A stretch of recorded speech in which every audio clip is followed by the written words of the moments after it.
الفاظ ساتھ نہیں دیتے، کون سے الفاظ ادا کیے جائیں. محترمہ بینظیر بھٹو کو قریبی دیکھا، شہید ذوالفقار علی بھٹو کو دیکھا، شاہ نواز بھٹو کو دیکھا، مرتضیٰ بھٹو کو، نصرت بھٹو کو. ایک طویل آج شہیدوں کا یہ قبرستان جو نظر آ رہا ہے ہمیں، پورے پاکستان سے لوگ اس سردی میں آج پہنچے ہوئے ہیں. کیسا وقت گزرا بینظیر بھٹو کے ساتھ، اور آج کے دن جب یہ خبر آپ تک پہنچی تو آپ کے اوپر کیا گزری؟ یقیناً پوری قوم کے لیے ایک مشکل لمحات تھے سر. مہربانی آفتاب صاحب.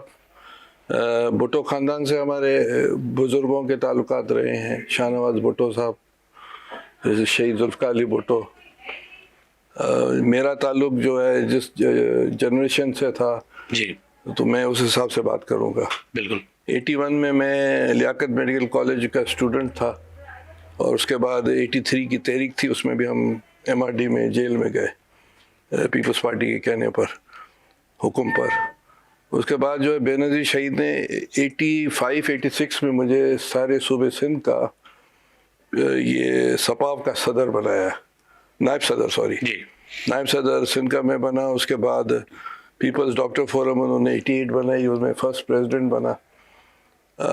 اس کے بعد بینظیر صاحبہ سے ہمارے ایز اے ورکر بڑے اچھے مراسم تھے، اور ان سے مختلف وقتوں پر انٹریکشن بھی ہوئے. انہوں نے ہمیں گائیڈ بھی کیا. مجھے یاد ہے کہ 81 میں جب میں فرسٹ ایئر میں تھا تو یہ 70 کلفٹن میں بینظیر شہید اس زمانے میں سپا والوں کو بلایا تھا، انہوں نے اسٹڈی سرکل کیا تھا، لیکچر دیا تھا. لوگ ابھی بھی زندہ ہیں. اچھا، اس کے بعد اس وقت فوج نے جو گھیراؤ کیا تو بینظیر صاحب نے ہمیں ڈگی میں رکھ کر کلفٹن پہ چھوڑ کر آئی.